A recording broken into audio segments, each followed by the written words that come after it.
Assalamualaikum warahmatullahi wabarakatuh. Perkenalkan, nama saya Angga Hendra Prasetyawan dari Teknik Instrumentasi Kilang. Di sini saya akan menjelaskan mengenai OSI layer. OSI layer ini adalah Open System Interconnection atau layer OSI, yaitu susunan atau kerangka jaringan yang diimplementasikan melalui protokol jaringan dalam 7 lapisan berbeda.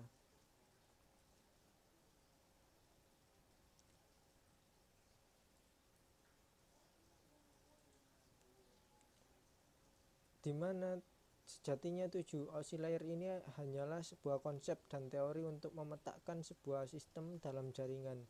Sedangkan fungsinya berbeda-beda untuk setiap layer OSI yang bersangkutan. Yang menciptakan OSI sendiri adalah International Standard Organization atau ISO dengan cara membagi komunikasi jaringan menjadi 7 lapisan.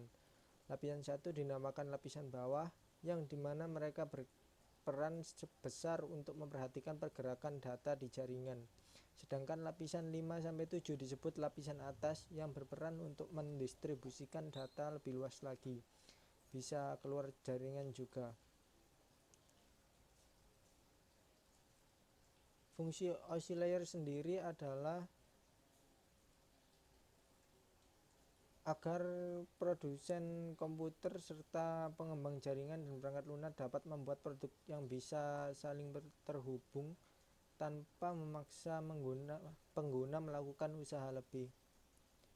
Namun, konsep OSI layer tidak serta-merta ditinggalkan begitu saja.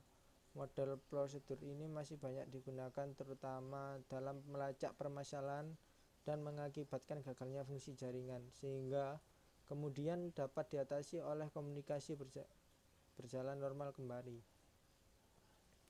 OSI layer bekerja melewati 7 lapisan prosedur yang berurutan. Ketika seseorang tidak dapat mengakses internet dengan laptopnya, berarti ada masalah yang mungkin terjadi pada salah satu lapisan prosedur tersebut. Ya, ini gambar dari OSI layer. Ada 7 layer, yaitu application, representation, session, transport, network, data link, physical. Yang pertama adalah physical. Ini adalah lapisan pertama, yaitu lapisan paling dasar dari ketujuh OSI layer. Bertanggung jawab mentransmisikan data dalam bentuk bit stream. Physical layer mencakup segala piranti pertukaran informasi yang dimiliki oleh dua perangkat yang melakukannya, termasuk kabel dan tombol-tombol.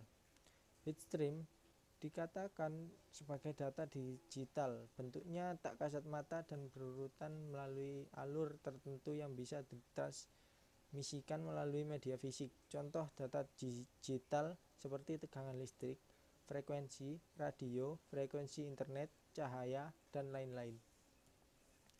Yang kedua yaitu data link. Jika network layer adalah penyalur informasi antar jaringan, data link merupakan pemberi jalur komunikasi di dalam jaringan yang sama. Tugas-tugasnya hampir sama dengan network layer dan transport layer, hanya saja internal dalam satu jaringan. Itu adalah fungsi dari data link layer: mengkoreksi kesalahan, menentukan bagaimana setiap bit dari data dikelompokkan ke dalam frame, pengelamatan perangkat keras, menentukan bagaimana sebuah perangkat keras dapat beroperasi. Terdapat dua level pada lapisan data link layer ini, yaitu logical link control, media access control. Yang ketiga adalah network layer.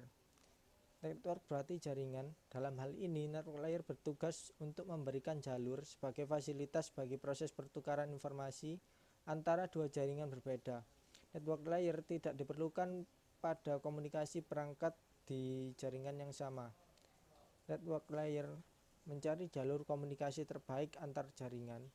Lapisan ini menyalurkan data kiriman dari perangkat sumber dengan cara membaginya dalam paket-paket kecil, lalu menyusunnya kembali ketika telah sampai pada perangkat penerima. Yaitu fungsi-fungsi dari network layer yaitu membuat header pada paket-paket data, melakukan proses routing. Fungsi dari beberapa hardware jaringan seperti router dan juga fungsi hub berjalan pada layer ini dengan cara melakukan pemecahan paket data dan juga melakukan proses routing. Yang keempat yaitu transport layer. Transport layer berperan sebagai penanggung jawab kiriman pesan antara dua perangkat, mengambil data dari layer sebelumnya dan meneruskan ke lapisan berikutnya, sekaligus memastikan bahwa data tersampaikan dengan baik. Lapisan ini juga bertanggung jawab mengendalikan alur komunikasi antara dua perangkat dan kecepatan internetnya berbeda agar dapat saling mengoptimalkan. Juga memastikan data tersampaikan secara lengkap dan meminta kiriman ulang jika gagal. Yang kelima yaitu session layer. Durasi yang diperlukan untuk berkomunikasi disebut session atau sesi. Lapisan ini bertanggung jawab untuk membuka jaringan dalam durasi waktu yang cukup agar pertukaran data berjalan dengan baik. Session layer mengirimkan data melalui pos-pos. Contohnya, untuk mengirim 100 data, session layer bisa mengatur penempatan pos setiap 10. Jika setelah mencapai 50 tiba-tiba jaringan putus, maka pengiriman data bisa diulangi dari pos terakhir. Yang keenam yaitu presentation layer. Presentation layer bertanggung jawab untuk mempersiapkan data agar bisa digunakan dengan program tertentu, atau dengan kata lain mempresentasikan data agar program tersebut dapat menyerap, mengakses, dan menggunakannya. Presentation layer berperan sebagai penerjemah bahasa komunikasi yang berbeda antara dua perangkat komputer, melakukan enskripsi data dari perangkat sumber lalu mendeskripsinya pada perangkat penerima.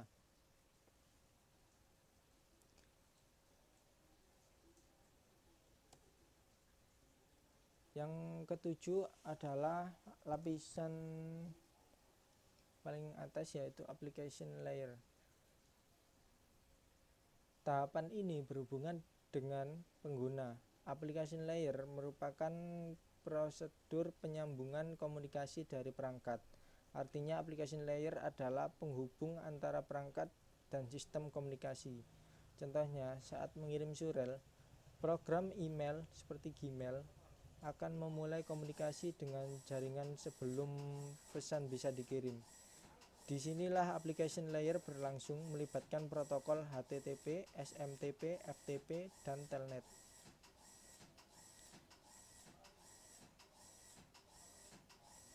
Cara kerja OSI layer sendiri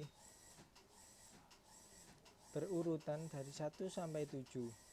Sebelum sampai ke perangkat penerima, data tersebut masih harus melewati 7 layer yang sama, tetapi urutannya terbalik. Ketika Anda menggunakan aplikasi pengolah pesan untuk mengirim surel kepada saudara atau orang lain, selesai mengetik, Anda akan menekan tombol kirim, lalu aplikasi mengolah pesan akan memanggil application layer untuk memilih protokol, dalam hal ini untuk menyampaikan data.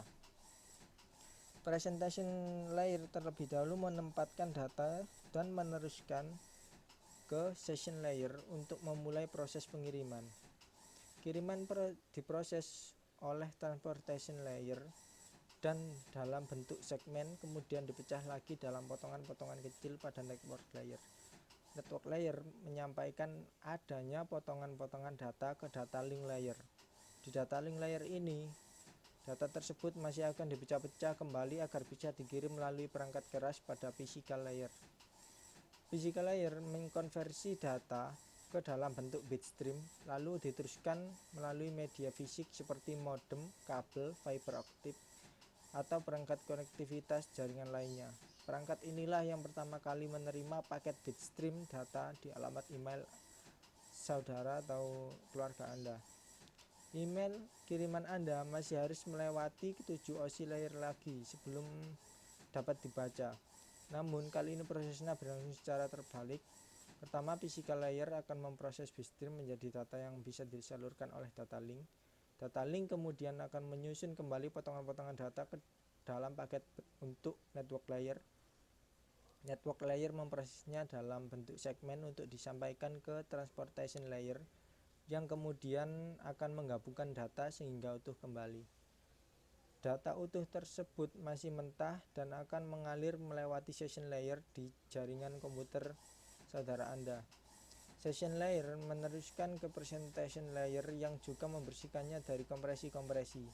Selanjutnya, presentation layer menyampaikan ke application layer yang kemudian akan memproses data mentah dalam bentuk yang bisa dibaca oleh program email di komputer saudara Anda. Saudara Anda pun menerima serial tersebut sesuai dengan bentuk yang Anda kirimkan. Ya, terima kasih atas perhatiannya. Kurang lebihnya saya mohon maaf. Wassalamualaikum warahmatullahi wabarakatuh.